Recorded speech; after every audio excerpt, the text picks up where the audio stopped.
Praise the Lord. இந்த August மாதத்தில் 28ஆம் தேதி ஆகிய இந்த வியாழக்கிழமையின் காலை வேளையில் தேவ சமூகத்தில் வந்திருக்கிற ஒவ்வொருவரையும் கர்த்தர் தாமே ஆசீர்வதிப்பாராக. இந்த நாளிலும் நம்ம தியானிக்கிற கர்த்தருடைய வார்த்தை நம்முடைய பரிசுத்த வேதாகமத்தில் சங்கீதங்களின் புஸ்தகம் 41வது சங்கீதம் 11ஆம் வசனம். Psalm 41 verse 11. என் சத்துரு என்மேல் ஜெயம் கொள்ளாததினால் நீர் என்மேல் பிரியமாயிருக்கிறீர் என்று அறிவேன். அல்லேலூயா.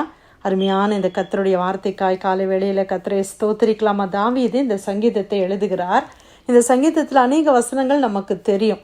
ஆனால் இந்த வசனம் பாருங்க, தாவீது ஒரு காரியத்தை ஆண்டவர்கிட்ட சொல்கிறார். அதாவது, ஆண்டவரே நீ என் மேலே பிரியமாயிருக்கிறீர் என்பதை நான் அறிவதற்கு ஒரு சைன், ஒரு அடையாளத்தை ஆண்டவர்கிட்ட கேட்குறார். என் வாழ்க்கை உங்களுக்கு பிரியமாக இருக்கா ஆண்டவரே? என் மேலே நீங்கள் பிரியமாக இருக்கிறீங்களா? அப்படின்னா என் சத்ரு என் மேலே ஜெயம் கொள்ளக்கூடாது. என்னுடைய சத்ரு என் மேலே ஜெயம் கொள்ளாததினால நீர் என் மேல் பிரியமாக இருக்கிறீர் என்று அறிவேன். எத்தனை பேர் நம்ம இப்படி ஒரு ஜெபம் ஜெபித்திருக்கிறோம்? ஆண்டவரே என் வாழ்க்கை உமக்கு பிரியமாக இருக்கா? நான் கரெக்டாக செய்கிறேனா ஆண்டவரே? நான் கரெக்டான பாதையில் தான் போகிறேனா? நான் செய்கிறதெல்லாம் ஆண்டவரே உங்களுக்கு பிரியமாக இருக்குதா அப்படின்னு நம்ம என்றைக்காவது தேவனிடத்தில் நம்ம கேட்டிருக்கிறோமா? உண்மையாகவே யாரெல்லாம் கேட்டிருக்கிறோம் யோசித்து பாருங்கள். நம்மளுடைய லைஃப் நிறைய பேர் சொல்லலாம், நம்மளை புகழலாம், நிறைய பேர் சொல்லலாம், ஓ உங்களை மாதிரி யாருமே இல்லை, உங்களை மாதிரி இப்படி இல்லை அப்படி இல்லைன்னு சொல்லலாம். ஆனால் நம்ம தேவன் நம்மளை பார்த்து என்ன சொல்லுவாங்க?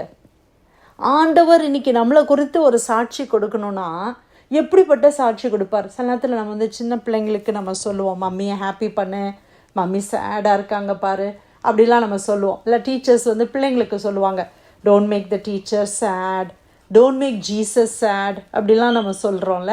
பிள்ளைங்கள்கிட்ட சொல்லுவோம், ஏதாவது தப்பு பண்ணாங்கன்னா, நீ ஏசப்பாவை எவ்வளோ கஷ்டப்படுத்துகிற, அப்படி பண்ணக்கூடாதுல்ல, ஜீசஸை நீ ஹாப்பியாக வச்சுருக்கணும், அப்படிலாம் நம்ம சொல்கிறோம்ல. ஆனால் நம்ம அப்படி பண்ணுறோமா? நான் என் நிமித்தம் ஜீசஸ் ஹாப்பியாக இருக்கிறாங்களா?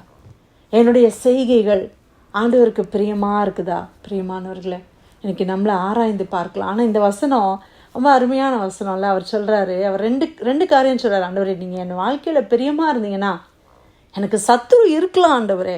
சத்ரு இல்லாமல் இருக்கவே முடியாது. எல்லாருடைய லைஃப்லேயும் சத்துருக்கள் இருக்கிறாங்க. ஆனால் அந்த சத்ரு எவ்வளோ பிளான் பண்ணுறான், அவன் ஜெயம் கொள்ளக்கூடாது. அதனால் நான் அறிந்து கொள்ளுவேன், நீங்கள் என் மேலே பிரியமாக இருக்கிறீங்கன்றதை நான் அறிந்து கொள்கிறேன். ஆமாம், எவ்வளோ உண்மை இல்லை? தாவீதுக்கு இருந்த சத்துருக்கள் எப்படிப்பட்ட சத்துருக்கள் தெரியுமா?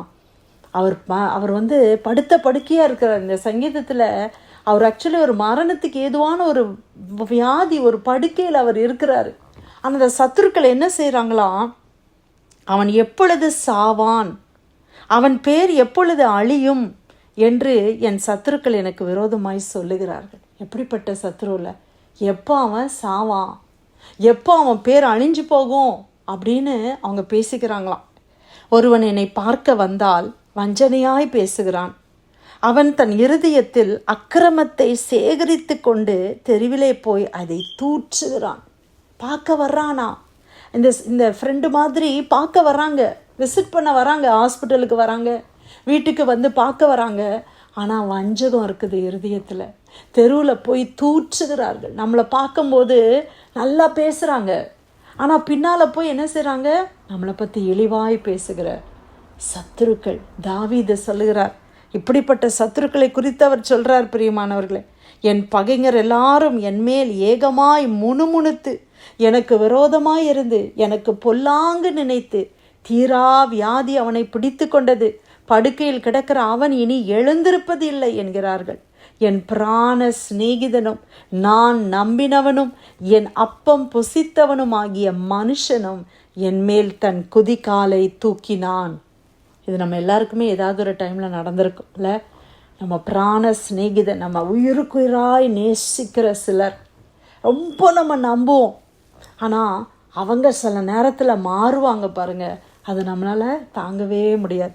இவங்களா இப்படி, நம்ம சில நேரத்தில் கேட்போம்ல, இவங்களா இப்படி பேசிட்டாங்க, இவனா என்னை பற்றி இப்படி பேசுகிறாங்க, இவனா என்னை பற்றி இப்படி பேசிட்டான் அப்படின்னு சொல்லி நம்மளுக்கு நம்பவே முடியாது. ஏன்னா அந்த அளவுக்கு நம்ம என்ன செய்வோம்னா அவங்கள நம்பியிருப்போம். நம்ம கூட சேர்ந்து சாப்பிட்ருப்பாங்க, நம்ம கூட அநேக நேரங்களுக்கு வந்திருப்பாங்க. ஆனால் அவர்கள் சில காரியங்களை செய்யும்போது நம்மளால் அதை தாங்கி கொள்ளவே முடியாது. ஆனால் இந்த வசனம் ஒரு தீர்க்க தரிசனமான வசனம். ஏன் இதை நான் தீர்க்க தரிசனமான வசனம்னு சொல்லுகிறேன் என்றால், இந்த வசனத்தை மறுபடியும் வாசிக்கிறேன். என் பிராண சிநேகிதனும் நான் நம்பினவனும் என் அப்பம் புசித்தவனுமாகிய மனுஷனும் என் மேல் தன் குதிகாலை தூக்கினான். யாரை பற்றி சொல்கிறான்?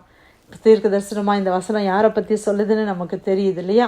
ஆண்டவரோட இயேசு கிறிஸ்துவோட கூட இருந்த ஒரு சீஷன், இயேசுவோடு கூட அப்பம் புசித்த ஒரு சீஷன், ஒரு ஃப்ரெண்டு மாதிரி ஜீசஸோட பழகின ஒரு சீஷன். கடைசியில் என்ன செய்தான்? 30 வெள்ளிக்காசுக்காக ஆண்டவரை காட்டி கொடுத்தானே, அந்த யூதாஸ் காரியத்தை குறித்து தீர்க்க தரிசனமாய் சொல்லப்பட்ட வார்த்தை. இன்றைக்கி அந்த மாதிரி யூதாஸ் எத்தனை பேர் நம்ம லைஃப்பில் இருக்கிறாங்க? நம்ம கூடவே தான் பழகுறாங்க, நம்ம கூடவே தான் இருக்கிறாங்க, நம்மளுடைய நன்மைகளே அவங்க பெற்றுக்கொள்ளுகிறாங்க. ஆனால் என்ன செய்கிறாங்க? நமக்கு விரோதமாக இருக்கிறாங்க. தாவீது அப்படிப்பட்டவர்களைத்தான் சத்துருக்கள் என்று அவர் சொல்லுகிறார். அவர் சொல்கிறார், கர்த்தாவே நீர் எனக்கு இறங்கி நான் அவர்களுக்கு சரிக்கட்ட என்னை எழுந்திருக்க பண்ணோம். என் சத்ரு என்மேல் ஜெயம் கொள்ளாததினால் நீர் என்மேல் பிரியமாயிருக்கிறீர் என்று அறிவேன். நீர் என் உத்தமத்திலே என்னை தாங்கி என்றென்றைக்கும் உம்முடைய சமூகத்தில் என்னை நிலைநிறுத்துவீர். இஸ்ரவேலின் தேவனாகிய கர்த்தர் அநாதியாய் என்றென்றைக்கும் உள்ள சதா காலங்களிலும் ஸ்தோத்தரிக்கப்படத்தக்கவர். ஆமேன் ஆமேன். எப்படிப்பட்ட சத்துருக்கள் இல்லையா தாவீதுக்கு?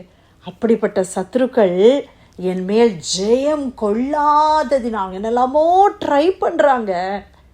ஆனால் அவங்க என் மேலே ஜெயம் கொள்ளாததுனால நீங்கள் என் மேலே பிரியமாக இருக்கிறீங்கன்றதை நான் அறிவேன் ஆண்டவரேன்னு சொல்கிறார். நம்முடைய வாழ்க்கையில் கூட நம்ம ஆண்டவருக்கு பிரியமாக இருந்தால் நம்ம லைஃப்பில் எவ்வளோதான் சத்துருக்கள் இருந்தாலும், எவ்வளோதான் நம்மளை தூற்றி தெரிந்தாலும், நம்மளை பற்றி தேவையில்லாத காரியங்களை நம்ம மேலே பழிகளை சுமத்தினாலும் அவர்கள் ஜெயம் கொள்ள மாட்டார்கள். ஹல்லேலூயா. ஏனென்றால் நம்முடைய வாழ்க்கை கர்த்தருக்கு பிரியமான ஒரு வாழ்க்கையாக இருக்கும் பொழுது இது நடக்கும். ஆமான் பிரியமானவர்களே, ஆண்டோருக்கு நம்ம வாழ்க்கை பிரியமாக இருந்துச்சுன்னா நம்மளுடைய எவ்வளோ திரளான சத்துருக்கள் நம்ம பேரை கெடுக்கணும், நம்மளை ஒன்றும் இல்லாமல் ஆக்கணும் அப்படின்னு என்னதான் அவங்க என்ன ட்ரை பண்ணாலும், என்ன பிளான் பண்ணாலும் அது ஜெயிக்காது. ஹல்லேலூயா. ஏனால் கர்த்தர் நம்மோடு இருந்து காரியத்தை மாறுதலாய் முடிய பண்ணுவார். ஆமேன். ஞாபகம் இருக்குது, ஆமானையும் மொர்தெகாயும் பார்க்குறோம்ல. மொர்தெகாய்க்கு ஆமான் சத்ருவாக எழும்புகிறான். ஆமான் நினச்சா அந்த மொர்தெகாயை ஒன்றும் இல்லாமல் பண்ணிடணும், தூக்கில் போட்டு அவனை அழிச்சிடணும், அவன் வம்சத்தையே அழிக்கணும் அப்படின்னு அவன் நினைக்கிறான். அவன் சத்ருவாளுடைய பிளான் சக்சீட் ஆச்சா? இல்லையே. ஏன்னா மொர்தெகாய் கர்த்தருக்கு உண்மையாக இருந்தானே, மொர்தெகாயுடைய வாழ்க்கை தேவனுக்கு பிரியமாக இருந்ததே. அப்படியாக நம்ம வாழ்க்கை ஆண்டவருக்கு, நம்ம மற்றவங்களுக்கு இல்லை மனிதர்களுக்கு முன்னால் பிரியமாக நடக்கிறத பற்றி நான் சொல்லலை. நம்ம இன்றைக்கி ஒருத்தரை பிரியப்படுத்துகிறோன்னா என்ன வேணால் பண்ணி பிரியப்படுத்திடலாம். ஒருத்தர்கிட்ட நம்ம நல்ல ரிப்போர்ட்டை வாங்கினோன்னா எதையாவது ஒன்று செஞ்சு அவங்ககிட்டேருந்து நல்ல பேர் வாங்கலாம். ஆனால் ஆண்டவர்கிட்ட நல்ல பேர் வாங்க முடியுமா? கர்த்தர் நம்மளை குறித்து நல்ல சாட்சி சொல்வாரா? என்னுடைய மகளுடைய வாழ்க்கை ரொம்ப உத்தமமான வாழ்க்கை, ஆண்டவரால் உங்களுக்கு ஒரு விட்னஸ் வவுச் பண்ண முடியுமா? இன்றைக்கி நிறைய பேர் நம்மளுக்கு வவுச் பண்ணுவாங்க. ஓ ஐநோ, நான் ரெக்கமெண்ட் பண்ணுவாங்க, எனக்கு அவங்கள பற்றி நல்லா தெரியும், ரொம்ப நல்லா பண்ணுறவங்க, நீங்கள் உங்களுடைய வேலையில் எடுத்துக்கிட்டிங்கன்னா நல்லா செய்வாங்க. நான் நிறைய பேருக்கு ரெக்கமெண்டேஷன் லெட்டர்ஸ் கொடுக்குறோம், ரெக்கமெண்ட் பண்ணுறோம், அவங்கள பற்றி குட்னஸ், அவங்கள பற்றி குட் சர்டிஃபிகேட் கொடுக்குறோம்ல. ஆனால் ஜீசஸ் நம்மளை குறித்து நல்ல சர்டிஃபிகேட் கொடுப்பாரா? ஆண்டவர் என்னை குறித்து என்ன சாட்சி கொடுப்பார்? ஆண்டவருக்கு முன்னால் என் வாழ்க்கை பிரியமாக இருக்குதா? மறைமுகமான பாவங்கள் இருக்குதா நம்மக்கிட்ட? எல்லாத்தையும் விட்டு விலகிட்டு அப்படியே ஆண்டவருக்கு பிரியமான ஒரு வாழ்க்கை அனுபவத்தில் நம்ம கடந்து வருவோமா?